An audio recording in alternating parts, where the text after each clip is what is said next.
Assalamualaikum, saya Gina Zakia akan mempresentasikan diskusi 11 mengenai analisis sistem pembelajaran sekolah dasar. Yang pertama mengenai model pembelajaran terpadu paling relevan.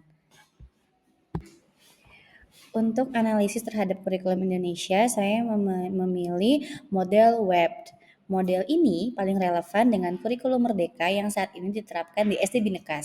Satu tema sentral menjadi pusat yang menghubungkan berbagai mata pelajaran. Alasannya apa? Yaitu fleksibel dalam pengembangan tema sesuai konteks lokal, lalu memudahkan siswa kelas 1 memahami keterkaitan antar pelajaran, lalu sesuai dengan prinsip pembelajaran tematik K13 dan kurikulum Merdeka. Lalu tujuan pembelajaran tematik terpadu implementasi di kelas 1 SD Bhinneka. Tujuan utamanya itu yaitu memberikan pengalaman belajar bermakna, lalu mengembangkan pemahaman holistik, meningkatkan motivasi belajar siswa. Fungsinya, integrasi pengetahuan, efisiensi waktu pembelajaran, relevansi dengan kehidupan nyata.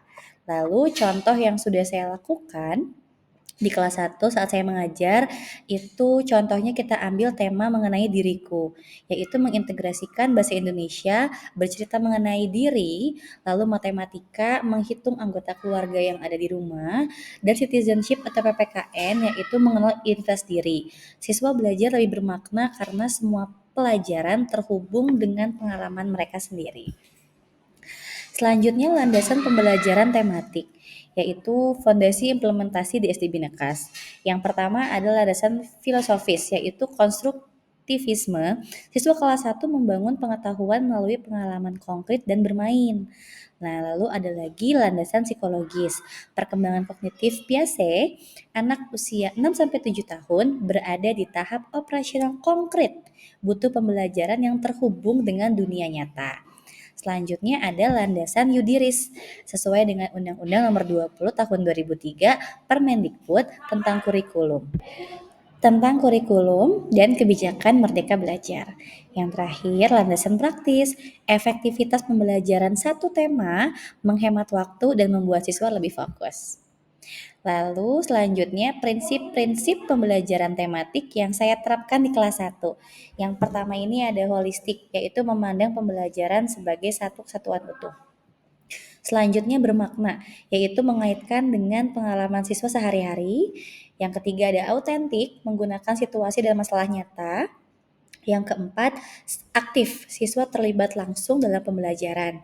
Penerapannya saat saya mengajar dengan tema kegemaran, saya ajak anak-anak tuh membawa mainan favorit.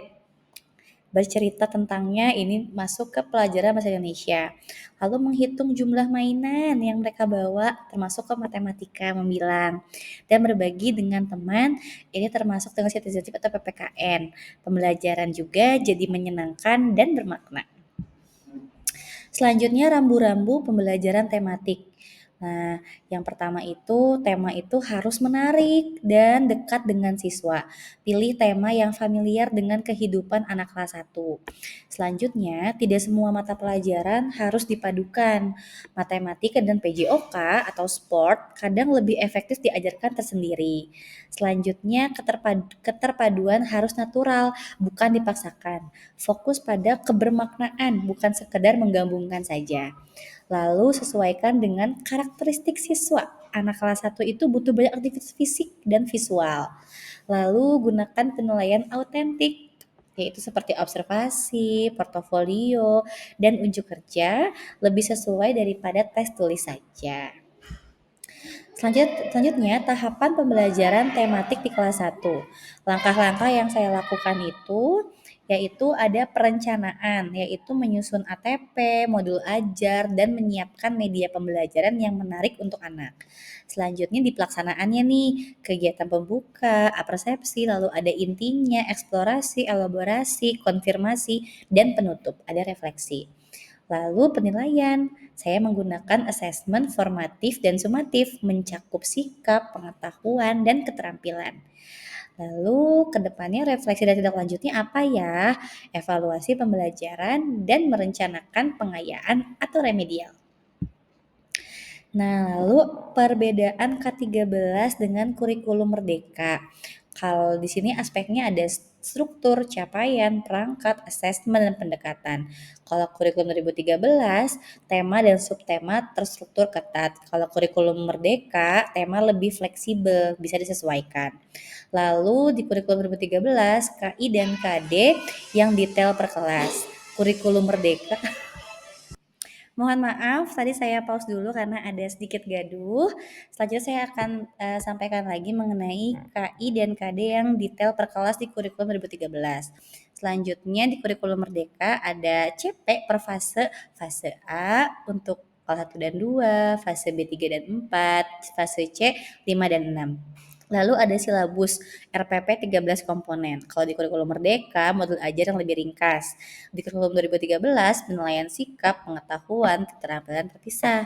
Lalu di kurikulum Merdeka, asesmen berbasis kompetensi terintegrasi. Nah, di kurikulum 2013, scientific approach. Kalau di kurikulum Merdeka, diferensiasi pembelajaran. Selanjutnya implementasi di SDB Nekas yaitu pengalaman nyata di lapangannya. SDB Nekas ini menggunakan kurikulum Merdeka untuk kelas 1 dan 4. Saya sebagai guru kelas 1 merasakan lebih banyak kebebasan dalam merancang pembelajaran. Kelebihan yang dirasakan itu yang pertama lebih fleksibel menyesuaikan tema dengan konteks kita ada di mana nih, ada di Bandung. Ya, kita sesuaikan dengan yang ada di Bandung sini. Lalu modul ajar itu lebih sederhana, tidak birokratis, fokus pada literasi numerasi, terasa lebih jelas. Lalu asesmen lebih natural, tidak menakutkan bagi anak-anak.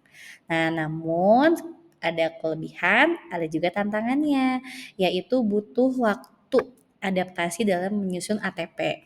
Selanjutnya perlu kreativitas dalam diferensiasi, lalu belum semua guru familiar dengan asesmen formatif dan orang tua kadang bingung dengan sistem yang baru.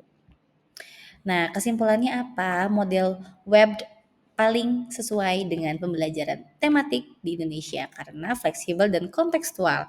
Nah, yang kedua, pembelajaran tematik bertujuan memberikan pengalaman holistik dan bermakna bagi siswa. Yang ketiga, kurikulum Merdeka memberikan keleluasaan yang lebih pada guru untuk berkreasi dan menyesuaikan dengan kebutuhan siswa. Refleksinya untuk saya sendiri sebagai guru kelas 1, saya merasa kurikulum Merdeka itu membuat saya lebih dekat sama anak-anak. Saya bisa menyesuaikan pembelajaran dengan kecepatan dan minat mereka. Anak-anak bisa lebih semangat belajar karena tema yang dipilih itu relevan dengan kehidupan mereka sehari-hari di kota tempat sekolahnya ada, yaitu di Bandung. Sekian penjelasan dari saya. Terima kasih banyak. Wassalamualaikum.